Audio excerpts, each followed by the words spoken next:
Last class हम लोग क्या देख रहे थे? Technologies of smart grid.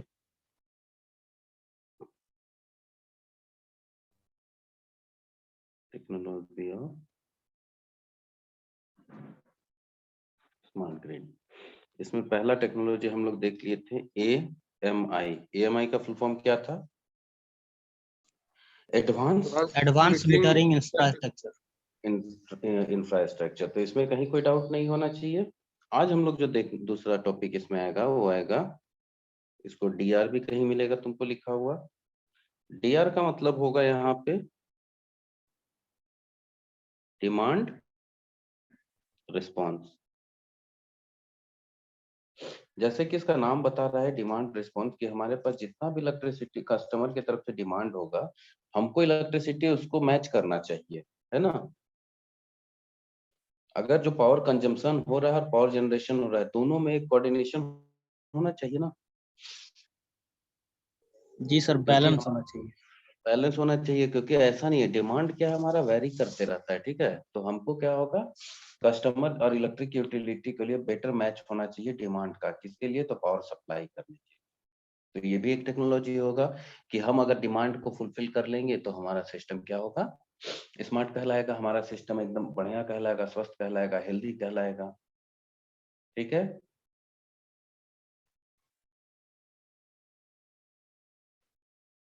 इसके बाद आता है DA। हम इस शॉर्ट फॉर्म इसलिए लिख रहे हैं कि कहीं पे भी अगर इसका तुमसे एग्जाम में पूछा जाए, जैसे ऑब्जेक्टिव में, कि इसका फुल फॉर्म लिखिए AMI का, DR का, DA का, तो इन सब चीजों को लिख सकते हो। इसको कहते हैं डिस्ट्रीब्यूशन ऑटोमेशन। अच्छा, जो ऑटोमेशन की बात हम लोग कर रहे हैं, तो ऑटोमेशन किसका पार्ट हो जाएगा, कस्टमर या यूटिलिटी?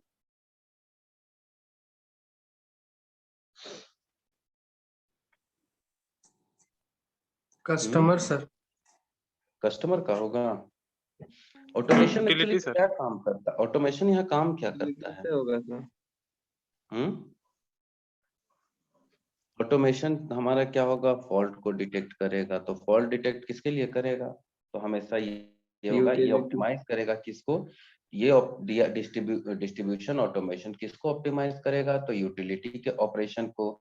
और ये क्या करेगा, डायरेक्टली इंप्रूव करता है क्या चीज को? तो रिलायबिलिटी ऑफ पावर सिस्टम।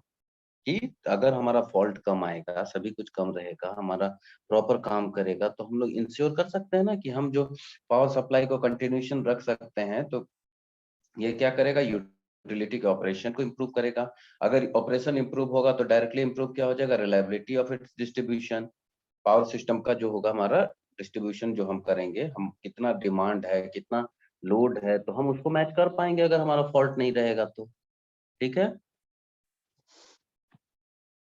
इसके बाद आता है DG का फुल फॉर्म कोई idea? Distribution generation. Distribution generation हम क्या लिखे हैं? Distributed generation. डिस्ट्रीब्यूटेड जनरेशन का क्या मतलब होता है?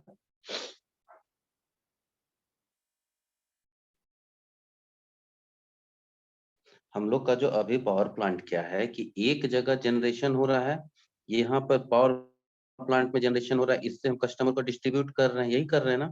और ये लोकलिटी, ये जो जनरेशन है कहाँ होता है, फार होता है किससे, हमारे लोकेलिटी से, या पावर प्लांट बगल में होता है घर के?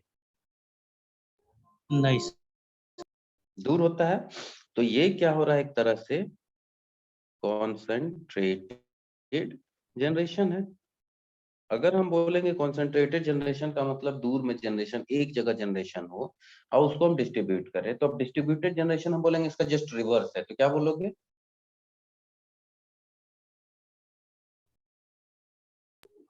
क्या सर? सर नहीं हम समझ बोले पाए सर। डिस्ट्रीब्यूटेड कॉन्सेंट्रेटेड जनरेशन का मतलब है कि एक ही जगह जनरेशन हो, और वो हमारा मतलब वो हम क्या करेंगे, उसको कस्टमर तक पहुंचाएंगे, डिस्ट्रीब्यूट करेंगे, ठीक है। और डिस्ट्रीब्यूटेड जनरेशन में एक ही जगह जनरेशन होगा बल्क अमाउंट में। हम अगर बोलेंगे कि सॉरी कॉन्सेंट्रेटेड जनरेशन में एक ही जगह जनरेशन होगा बल्क अमाउंट में, ठीक है। और अगर हम बोलते हैं कि कॉन्सेंट्रेटेड का जस्ट रिवर्स है डिस्ट्रीब्यूटेड, तो क्या बोलोगे? रिवर्स करने का मतलब कॉन्सेंट्रेटेड में जनरेशन क्या कस्टमर के पास हो रहा है?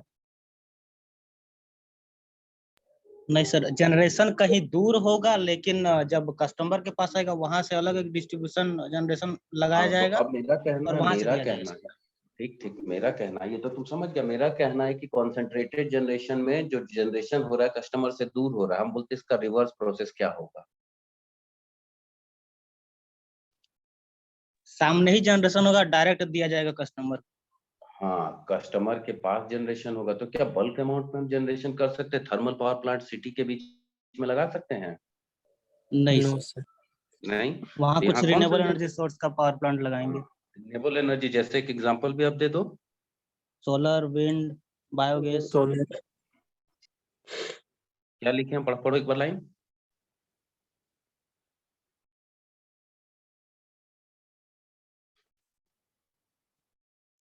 Power generation at the point of consumer consumption, consumption. ठीक है, जहां पे हम कंज्यूम करेंगे हम वहीं पे जनरेशन करेंगे। तो डिस्ट्रीब्यूटेड जनरेशन क्या होता है कि छोटा छोटा जनरेशन होता है। अब वो क्या होगा, जैसे हम उस दिन तुम लोग को बता रहे थे कि अब क्या है कि कस्टमर भी यूटिलिटी बन के पार्टिसिपेट कर सकता है। तो क्या कस्टमर बहुत बड़ा जनरेशन करेगा? स्मॉल अमाउंट में हम्म, करेगा।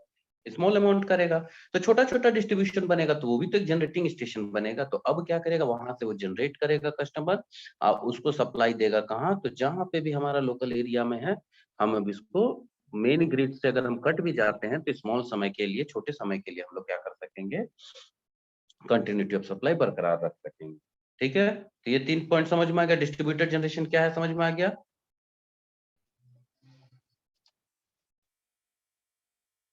जल्दी बोलो। Yes sir. Yes sir. Distributed Yes, sir. Generation का, डिस्ट्रीब्यूटेड जनरेशन का आगे हमारा एक चैप्टर ही होगा, ठीक है ना। इसके बाद आता है system efficiency improvement. System efficiency, efficiency क्या होता है बताओ तो, थोड़ा सा कैसे इसको एक्सप्लेन करोगे? सर किसी चीज क्षमता होता है सर, कोई सर इक्विपमेंट्स का आउटपुट उपयोग। बाय इनपुट सर, कितना आउटपुट मिल रहा है, हम कितना इनपुट। आउटपुट बाय इनपुट, हम लोग कितना आउटपुट दिए हैं और कितना इनपुट दिए हैं, कितना आउटपुट लिए हैं, ही ना है। यस। तो अगर हमारे में लॉसेस कम होगा, हमारा ट्रांसमिशन कॉस्ट कम हो जाएगा, हमारा जो यहाँ पे जनरेशन में जो लॉस हो रहा है जो कन्वेंशनल है, जैसे थर्मल का है कितना भी होगा तो 33-35% होता है, लेकिन यहाँ इफिशिएंसी, लेकिन हमारा किसका, सोलर का ज्यादा होता है। तो किसी भी चीज में अगर हम लोग स्मार्ट ग्रिड में आएंगे चाहे, तो हमारा क्या होगा, इफिशिएंसी सिस्टम का बढ़ेगा। अगर इफिशिएंसी बढ़ेगा तो ये सीधा इफेक्ट किस चीज पे लाता है, कस्टमर के लिए। अगर इफिशिएंसी हमारा कम रहता है तो कॉस्ट हमारा बढ़ जाता है।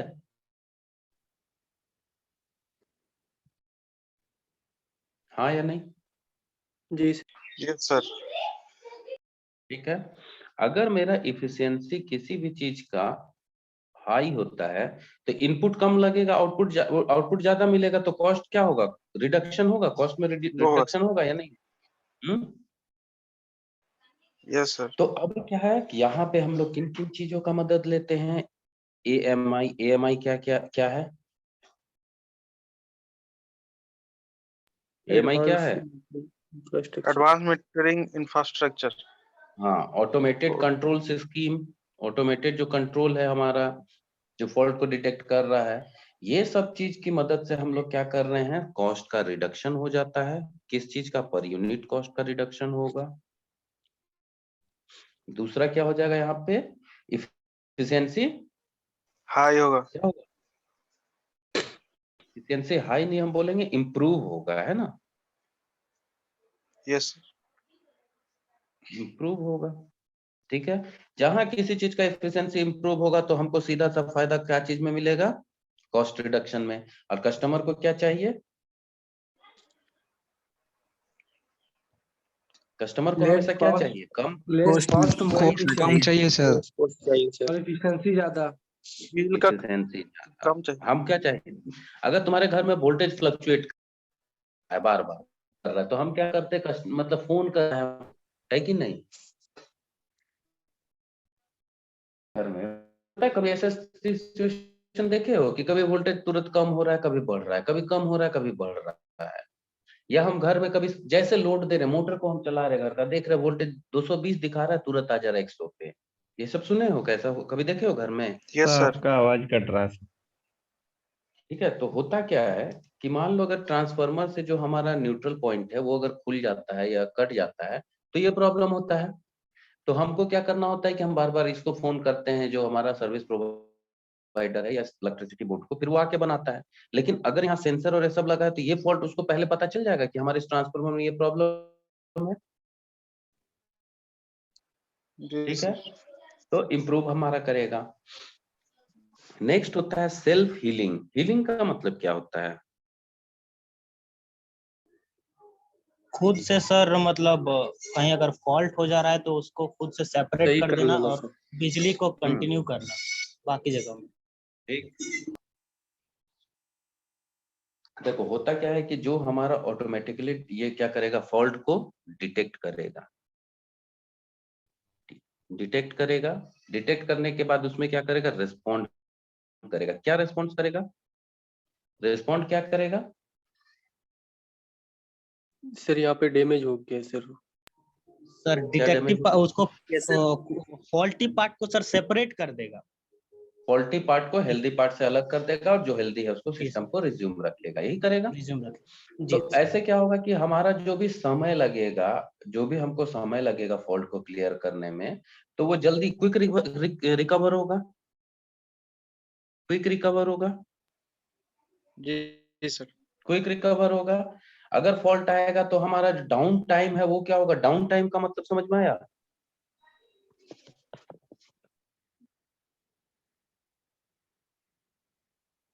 डाउन टाइम का मतलब क्या हुआ, तो सर उसका जो वर्क करने का टाइम है उसको बढ़ा देगा सर।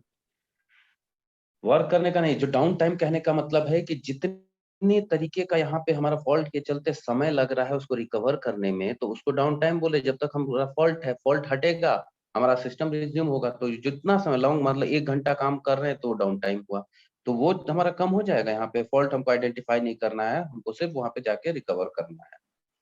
ठीक है, नहीं समझ में आया बात। अगर फॉल्ट समझ आता गया है, सर।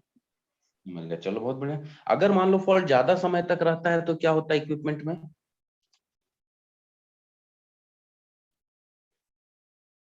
एक छोटा फॉल्ट है, अभी वो ग्रोथ कर रहा है, अगर उसको हम छोड़ देंगे तो धीरे धीरे वो सीवियर फॉल्ट बनेगा। Yes sir. सीवियर फॉल्ट बनेगा, जैसे कि एग्जांपल ले लेते हैं, ट्रांसफार्मर ऑयल में मान लो हमारा ऑयल डिकम्पोज हो रहा है किसी भी कारण से, चाहे वहां पे चेम्बर फटा हुआ है, शॉर्ट सर्किट के चलते डिकम्पोज हो रहा है। डिकम्पोज मतलब वो वेपर बन के उड़ रहा है। अगर हम उसको नहीं समय पे देंगे, धीरे धीरे छोड़ देंगे, तो ट्रांसफार्मर एक ऐसा समय आएगा कि इसका क्या काम है, इंसुलेशन और कूलिंग काम है, किसका, ट्रांसफार्मर ऑयल का। तो वो अपना प्रॉपर्टी खो देगा और धीरे धीरे ट्रांसफार्मर हमारा वाइंडिंग पूरा जल जाएगा, डैमेज होगा।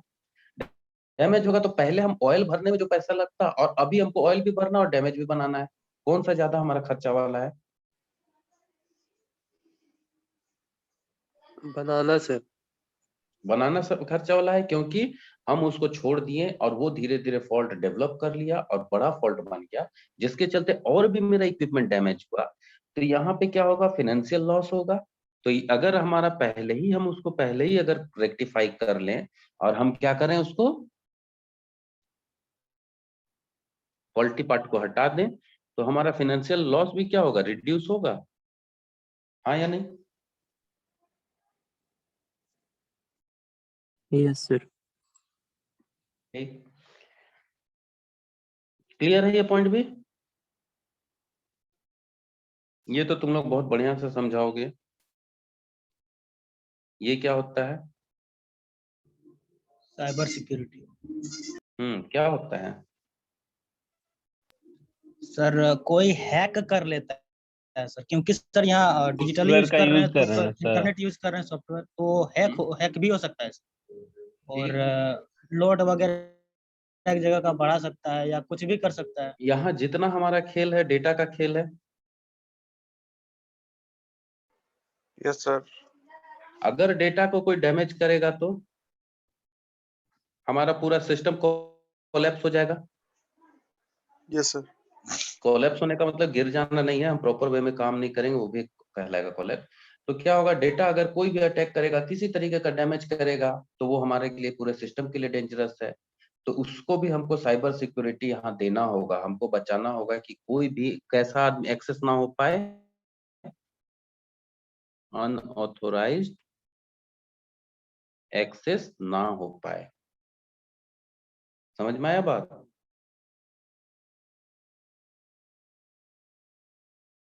कोई दिक्कत है साइबर सिक्योरिटी में? आगे बढ़ा जाए? Yes sir.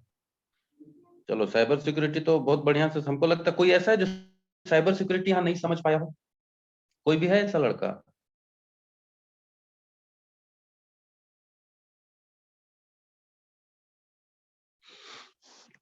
अच्छा, एक चीज हमको बताओ, हम अगर यहाँ पे लिखते हैं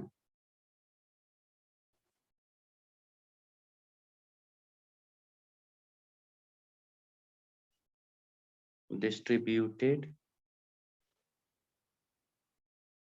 स्टोरेज, डिस्ट्रीब्यूटेड स्टोरेज लिख रहे, तो अभी हम लोग तो शुरू से पढ़ते आ रहे हैं, एनर्जी को हम लोग कोई स्टोर नहीं कर सकते इलेक्ट्रिकल। वो ऐसा कमोडिटी है जिसको हम प्रोड्यूस करेंगे और तुरंत हमको उसको क्या करना है, कंज्यूम करना है। तो हम यहाँ तो लिख रहे हैं डिस्ट्रीब्यूटेड स्टोरेज भी। तो क्या मतलब है इसका?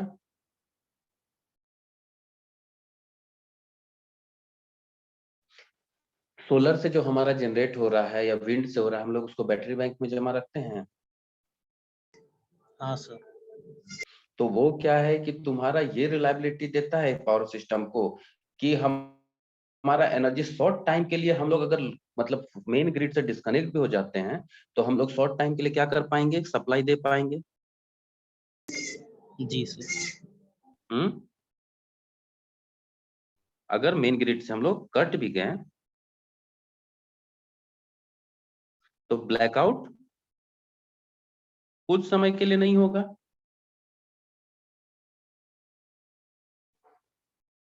ठीक है, लेकिन ये क्या स्टोरेज हमारे कन्वेंशनल में अवेलेबल था?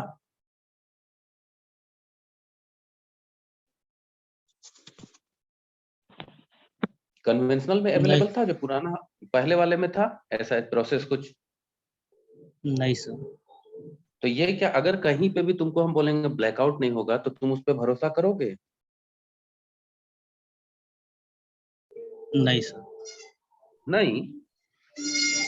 मतलब करेंगे किस पावर प्लांट में सर? हम क्या बोले, अगर तुमको हम बोलेंगे कि हम सप्लाई 24 घंटा देंगे बिना इंटरप्टेड सर्विस का, तो तुम सबसे पहले तो सवाल पूछोगे कैसे पॉसिबल है, हम तो तब तुमको अगर ये सब बताया जाएगा तब तो भरोसा होगा ना, हाँ भाई चलो थोड़ा सा हमको सेटिस्फाई यस कर सर। रहा है कि, तो हमारा रिलायबिलिटी सिस्टम में बढ़ेगा। हाँ सर। ठीक है, तो सर ये इसके तो बाद सिर्फ हमारा रिन्यूएबल में हो सकता है ना सर? तो रिन्यूएबल जो स्मार्ट ग्रिड है बेसिकली किसका हम यूज करने के लिए, मतलब यहाँ पे बोला जा रहा है रिन्यूएबल को हम लोग ज्यादा यूज करें। अब हम जी लोग क्या सर, कर उसी रहे को हैं कि अपना जो प्रायोरिटी दिया जा सर्विस रहा है। कन्वेंशनल सोर्स है, जो हमारा कंज्यूमेबल है, उसको हम छोड़ के इसमें आए, रिन्यूएबल में आए। जी सर। इको ठीक है, फ्रेंडली के लिए सर। इको फ्रेंडली के लिए भी है, और रिसोर्सेज कितना तुम चला सकते हैं, कोल कितने दिन तक चलेगा, जी सर। कभी खत्म नहीं होगा। होगा सर, कोल लिमिटेड है। खत्म होगा, तब क्या करेंगे हम लोग, नेक्स्ट जनरेशन को कोल दिखाना नहीं है। दिखाना है सर। फिर इसके बाद हमारा इंफॉर्मेशन, अगर हम इन सब चीजों को बात करेंगे तो मेन तो हमारा सबसे बड़ा पहला हमको इसी में करना था, information and communication cation. Technology. इसके बिना कुछ हो सकता है?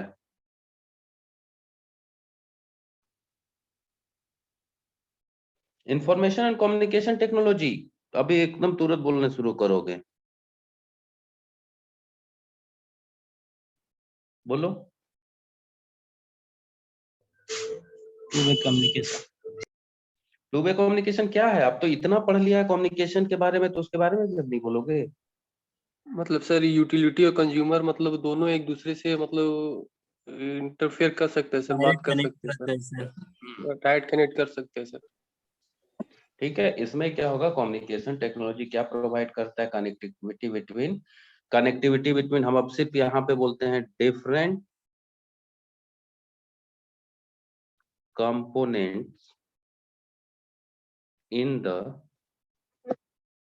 Power system and loads. कोई दिक्कत है इसमें? नहीं सर।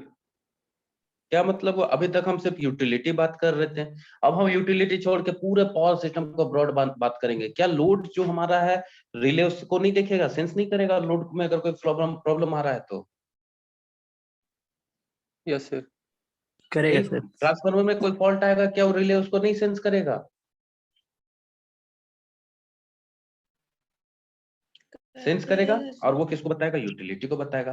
तो पहले हम लोग यूटिलिटी के अंदर सबको कंसीडर कर लेते, अभी हम क्या बोले? Different component in power system and load. बात एक ही चीज है दोनों। इसके बाद यार तुमको एक प्लग एंड प्ले का नाम सुने हो? Sir different component in the power system and load नहीं समझे सर।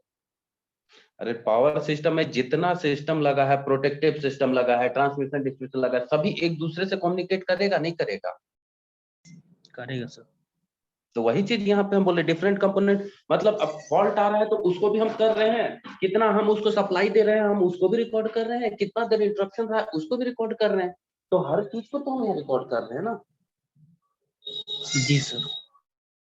तो अब समझ में आया डिफरेंट कंपोनेंट कहने का मतलब? जी सर। इसके बाद जो हम यहाँ पे कम्युनिकेशन कर रहे हैं किसकी मदद से कर रहे हैं? जो ट्रांसफर करते हैं कम्युनिकेशन का, क्या चीज की मदद से करते हैं? Cable sir, conducting wire. Cable. हाँ, और उसमें क्या लगा रहता है, किसकी मदद से डेटा ट्रांसफर होता है? सॉफ्टवेयर याद किए थे, पीएलसी था, स्काडा था, नहीं? जी सर।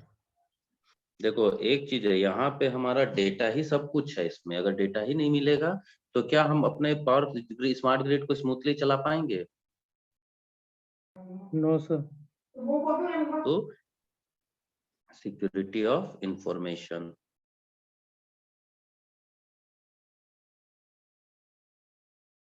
ठीक है। तो सॉफ्टवेयर क्या है, इंश्योर करेगा किसका? मेंटेन सिक्योरिटी करेगा, और तुम्हारा जितना इंफॉर्मेशन है कि जो डेटा हम ट्रांसफर कर रहे हैं वो एरर फ्री डेटा होना चाहिए, ठीक है। कितने तरीके का डेटा में एरर मतलब ये आता है, डिस्टरबेंस पढ़े थे, कम्युनिकेशन पढ़े हो थोड़ा बहुत?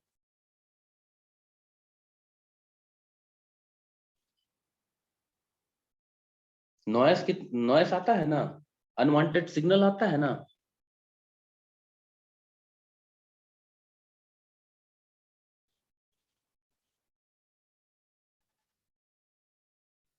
क्या हो गया, आवाज नहीं आ रहा मेरा?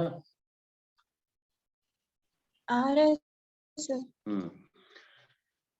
इसके बाद क्या है कि जो हमारा कम्युनिकेशन होगा सॉफ्टवेयर और हार्डवेयर का, तो कस्टमर के बारे में जो भी इंफॉर्मेशन है वो हमारी यूटिलिटी को देगा। तो इससे क्या होगा कि हमारा जो सिस्टम है जिसको लिए हम लोग इसको डिजाइन किए हैं वो प्रॉपर वे में काम करेगा, ठीक है। तो ये हो गया इंफॉर्मेशन, एंड बिना इंफॉर्मेशन के तो यहाँ कोई काम ही नहीं होगा हमारा। नेक्स्ट पॉइंट है हमारा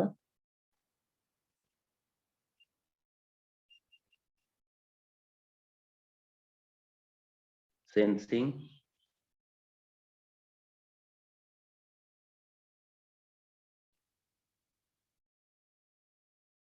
मेजरमेंट, कंट्रोल।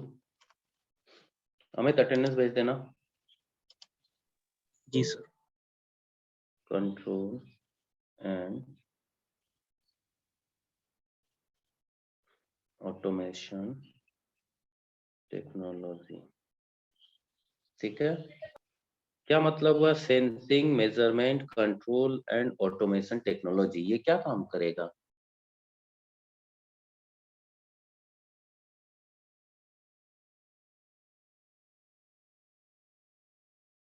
थोड़ा बहुत रिले के बारे पढ़े हो? जी सर, गर्म हो जाने से सर वो फैलता है सर। रिले, देखो रिले फॉल्ट को किससे सेंस करता है? तो करंट और वोल्टेज के मैग्नीट्यूड से सेंस करता है, हाँ या नहीं? Yes sir. जी सर। वो रिले, हो जाता तो अपने आता है सर। हाँ क्या बोल रहे हो, बोलो। सर वोल्टेज जब हाई हो जाता है तो अपने वो ट्रिप कर जाता है रिले। ट्रिप कर जाता है। देखो दो तरीके का सेटिंग होता है रिले में, एक को बोलते हैं प्लग सेटिंग, एक को बोलते हैं करंट सेटिंग। तो हमारा जो वोल्टेज है जिसपे हमको काम करना है, रिले को हम वो डेटा देंगे कि इस डेटा में, मतलब ये जो हम मान लो डेटा दे रहे हैं, मान लो हम बोलते हैं कि 220 वोल्ट, ठीक है, 220 वोल्ट और 5 एम्पियर, मेरा ये हो गया डिटरमाइन। तो क्या 220 वोल्ट जब मोटर स्टार्ट होता है तो हम जानते हैं ये कितना अपना प्लस, मतलब कितना तक जाता है, 6 वोल्ट एम्पियर तक जाता है, बढ़ता है ना कुछ करंट, हाँ या नहीं? Yes sir. तो अगर जब मेरा मोटर स्टार्ट हो रहा है तो ये जो 6 एम्पीयर जा रहा है, ये क्या फॉल्ट करंट होगा? तो ये फॉल्ट करंट नहीं, नॉर्मल करंट है। तो अब यहाँ पे रिले को दिया जाता है कि एक सर्टेन, मतलब यहाँ पे सर्टेन वैल्यू होगा, है ना, सर्टेन वैल्यू होगा। अगर वो वैल्यू मान लो 6 एम्पीयर तक आ गया तो रिले अब तक टाइम होगा कि देखिएगा, हम टाइम सेट किए हैं कि 0.5 सेकेंड। अगर 5 से 6 एम्पीयर रहा तब तक तो ठीक है, नॉर्मल मांगेगा। जहां ये 6 पे हो गया, ये रिले क्या करेगा, इसको रिले हमारे सर्किट को क्या करेगा, ट्रिप कर देगा। कि देखिएगा ये टाइम जैसे हमारा, देखिएगा उतना टाइम तक वेट करेगा कि 5 सेकंड हमारा टाइम सेट है, 5 सेकंड तक रुकेगा। जहां वो 6 या 7 सेकंड होगा तुरंत रिले ट्रिप कर देगा। तो वो क्या करता है, करंट या वोल्टेज के मैग्नीट्यूड को ना सेंस कर रहा है, ठीक है। तो ये मेजर कर, सेंस कर रहा है, उसको मेजर कर रहा है, जो हम वैल्यू दिए अपने उस वैल्यू से मेजर कर रहा है। और जहां ऑटोमेटिक टेक्नोलॉजी लगा हुआ है उससे वो क्या कर रहा है, हेल्दी फॉल्टी पार्ट को अलग कर दे रहा है हेल्दी पार्ट से। समझ में आ गया बात? जी सर। ठीक। तो क्या अब हमारा सिस्टम में सिर्फ हम फॉल्टी पार्ट को हटा देना ही हमारे लिए सफिशियंट है? उसका सुधार करना भी है सर। सुधार करोगे कैसे?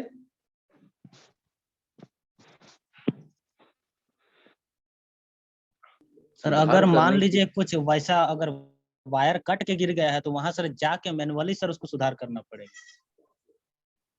मेरा कहने का मतलब है कि जैसे अगर हमारा कोई भी फॉल्ट आ रहा है, ठीक है, अगर हम उस फॉल्ट के बारे में डिटेल, अगर हमारा कोई डिवाइस हमको बता दे कि ये फॉल्ट कैसे डेवलप हुआ, उसका पूरा डिटेल देते हैं, तो हम उस पर स्टडी कर सकते हैं और हम आगे उसको रोक सकते हैं। तो इंटेलिजेंट इलेक्ट्रॉनिक डिवाइस क्या प्रोवाइड करता है, तो advance protective railing measurement provide करता है। ये क्या करता है, फॉल्ट को रिकॉर्ड करता है,